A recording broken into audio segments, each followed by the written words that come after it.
Next pair, second round of funny car competition. Bob Tasca, the #1 qualifier, had low ET in the first round of eliminations against Cruz Pedregon. Meanwhile, at the top end with Jeff Arend, who survives a mini pedal fest against Matt Hagan. How hard is it to have that delicate touch and hope that you can get it to hook back up?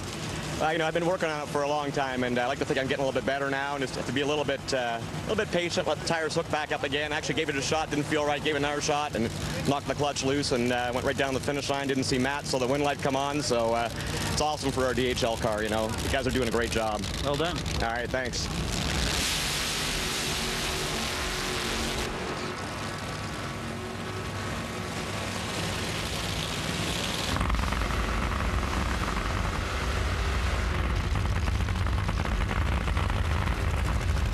Cruz Pedregon is here. He is the #9 qualifier, but he upset the #8 qualifier, John Force, in first round. So now he gets to face, as you've heard, the #1 qualifier, Bob Tasca. Had a chance to talk with co-crew chief Mark Denner about how surprised he was to see the number pop up 407 for Bob Tasca when they thought they had slowed the car down a little bit more. Like I said, it just didn't wear through the clutch exactly like they thought it was. It was just a little bit more aggressive. Well, with these conditions being just a little bit better, they've decided to leave the car alone and say if it went 7 before, it ought to go 6, maybe even a little bit quicker right now. And what they're talking about is the clutch wear. If the clutch wear changes, it changes the application of the clutch, even if you don't make any adjustments to the timers. And I think that's a good strategy. The track conditions look really good, and plus you're running Cruz Pedregon. Cruz had the second best elapsed time of that first round with that great 4:10 elapsed time, so you can't go up there soft against Cruz, and Cruz definitely can't go up there soft against Bob Tasca. Now, Cruz can lay down the numbers. Here at Bristol, he was the runner-up to John Force in 2007. But Tasca, man, he's had some very quick rounds and very quick losing times as well. See what he does with this one.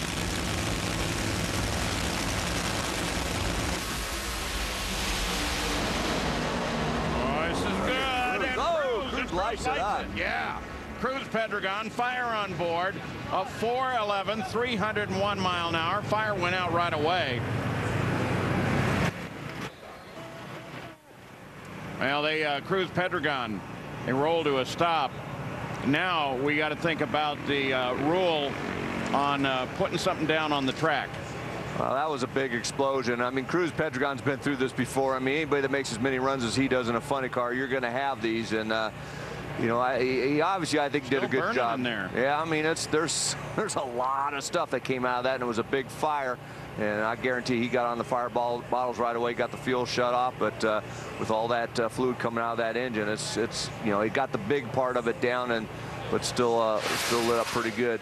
You know, watch the replay. I mean, this was a very good run. Picks up the front wheels, and I don't know what happened to Bob Tasca. He was just didn't run the number he wanted to. And look at just Cruz as that clutch starts coming in. It just keeps picking that left front wheel up, and you know it's on a good run. And boom, right there. I mean, there was no indication there. You know, that's a situation possibly where it could have broke a crankshaft or the timing gear, where it just fires all that fuel in the manifold and knocks the connecting rods out the bottom. And you can see it was well before the finish line, but it was still plenty quick enough to get the win. You see all that flame up in the cockpit?